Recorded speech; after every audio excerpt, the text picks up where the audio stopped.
Hello friends, இன்றைக்கி புதன்கிழமை எங்கள் வீட்டில் மத்தியானம் என்ன சமையல் செஞ்சேங்கிறத நான் உங்களுக்கு காட்டப்போகிறேன். எப்படியெல்லாம் நம்ம சமைச்சோம்னா நேரத்தை மிச்சம் பண்ணலாம் அப்படிங்கிறத நான் உங்களுக்கு காட்டியிருக்கேன். வாங்க வீடியோக்குள்ளே போகலாம். எப்படி சமைக்கிறதுன்னு நான் உங்களுக்கு காட்டுறேன். இப்போ நம்ம ரைஸ் ரெடி பண்ணுறதுக்கு இப்போ ஒரு டம்ளர் அரிசியை நான் கழுவிக்கிறேன். அரிசி கழுவியாச்சு. இப்போ அரிசி வேகிறதுக்கு தேவையான அளவு தண்ணி ஊற்றிடலாம். இப்போ இதுக்கு உப்பையும் சேர்த்துக்கிறேன். இப்போ அடுப்பை ஆன் பண்ணிடலாம். இப்போ நம்ம ரைஸை களைஞ்சி வச்சாச்சு. அது ஒரு பக்கம் வெந்துக்கிட்டுருக்கோம். இப்போ பருப்பு வேக போட்டுடலாம். இப்போ பருப்பையும் கழுவியாச்சு. இப்போ பருப்பு வேகிறதுக்கு தேவையான தண்ணியும் சேர்த்துடலாம். இது கூடவே வெங்காயம், பூண்டு, ஒரு பெருங்காயம், கொஞ்சோண்டு வெந்தயம் சேர்த்துக்கிறேன். மசாலா, கொஞ்சோண்டு மஞ்சத்தூள்,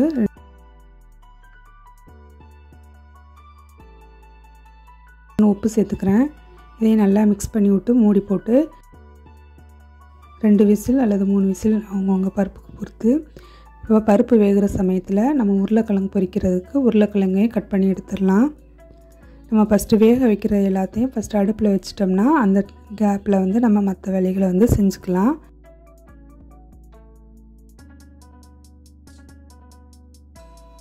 இப்போ உருளைக்கிழங்கு தோல் சீவிட்டேன்.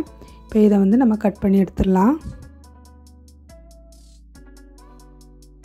இப்போ குக்கர்லேயும் ஆவி வந்துச்சு. இப்போ நான் விசில்னு போட்டுக்கிறேன். அரிசியும் ஒரு பக்கம் கொதிச்சிட்ருக்கு. உருளைக்கிழங்கு இந்த சைஸ்க்கு நான் கட் பண்ணி எடுத்துட்டேன். இப்போ நம்ம உருளைக்கிழங்கு கட் பண்ணுற அந்த இதுக்குள்ளே நமக்கு பருப்பு வெந்துடும். இப்போ பருப்பு வெந்துருச்சு. இதை நம்ம குக்கரை இறக்கி வச்சிடலாம். நெக்ஸ்ட்டு நம்ம உருளைக்கிழங்கை வதக்கி எடுத்துடலாம். அதுக்கு ஒரு பாத்திரத்தை அடுப்பில் வச்சுருக்கேன். உருளைக்கிழங்கு வதக்கிறதுக்கு வெங்காயம், கருவேப்பிலை, பூண்டு நசுக்கி வச்சுருக்கேன். இப்போ உருளைக்கிழங்கு நம்ம தாளித்து விட்டுறலாம். அதுக்கு எண்ணெய் சேர்த்துருக்கேன். இதுக்கு கொஞ்சம் நல்லாவே எண்ணெய் ஊற்றிக்கலாம். கொஞ்சோண்டு கடுகு போட்டுக்கிறேன். கடுகு பொரிஞ்சதுக்கப்புறமா நம்ம வெங்காயம், பூண்டு, கருவேப்பிலை சேர்த்துக்கிறேன். இது கொஞ்சம் நல்லா வதங்கினதுக்கப்புறமா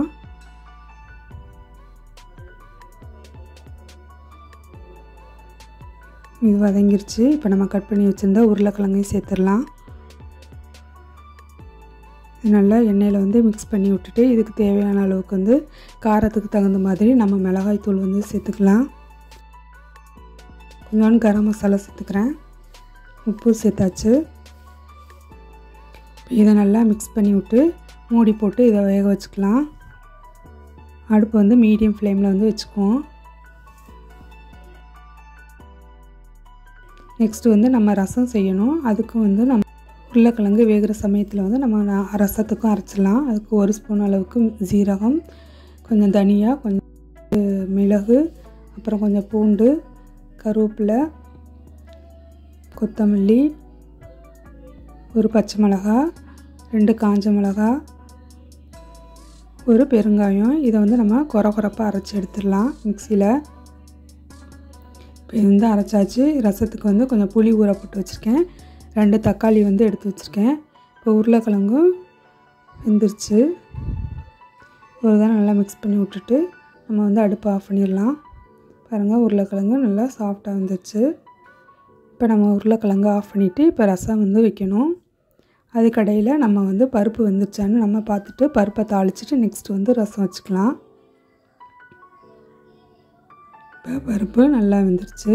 இப்போ பருப்பில் கொஞ்சம் தண்ணி இருக்குது. அதை எடுத்துகிட்டு நம்ம இருத்துட்டு அதை ரசத்துக்கு யூஸ் பண்ணிக்கலாம். இப்போ அதனால் அந்த பருப்பில் இருக்கிற தண்ணியை நான் கொஞ்சம் எடுக்கிறேன்.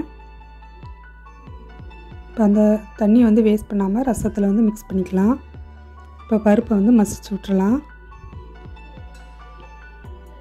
இப்போ ரசம் வைக்க போகிற அந்த பாத்திரத்துலேயே நம்ம பருப்பையும் தாளித்து விட்டுறலாம். கொஞ்சம் கடுகு, கொஞ்சம் ஜீரகம், கொஞ்சம் கருவேப்பிலை, வட்டை வத்தல்,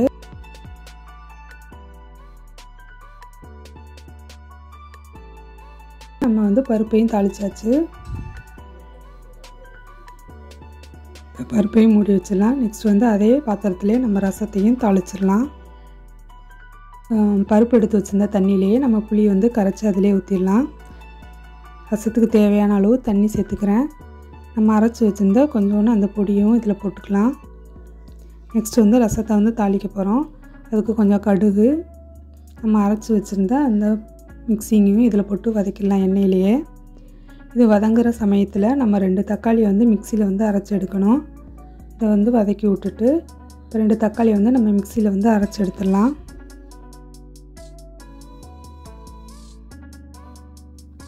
அரைச்சாச்சு. அதை இப்போ இது கூட சேர்த்து நம்ம எண்ணெயில் வந்து வதக்கி விட்டுறலாம்.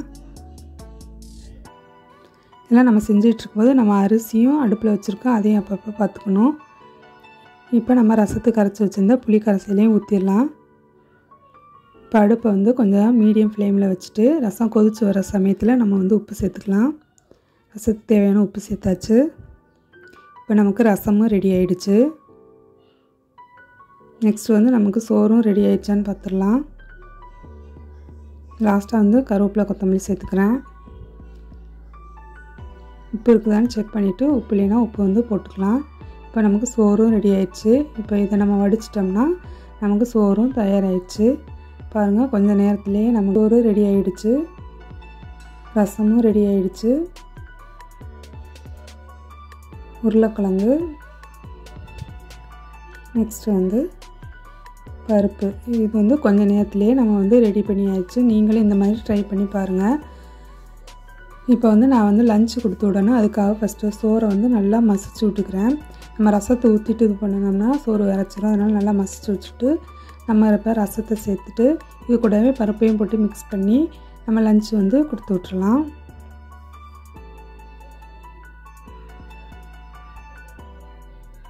பருப்பு அது கூட சேர்த்து நம்ம மிக்ஸ் பண்ண போகிறோம். இப்போ லஞ்சு வந்து நம்ம ரெடி பண்ணி கொடுத்தாச்சு. இது மாதிரி நீங்களும் உங்கள் டைமை மிச்சம் பண்ணி சமைச்சு பாருங்கள். என்னோடய வீடியோ உங்களுக்கு பிடிச்சிருந்துச்சுன்னா லைக் பண்ணுங்கள், ஷேர் பண்ணுங்கள், சப்ஸ்கிரைப் பண்ணுங்கள். பிடிக்கலைன்னா டிஸ்லைக் பண்ணுங்கள். உங்களுடைய கருத்துக்களை வந்து கமெண்டில் பதிவு பண்ணுங்கள்.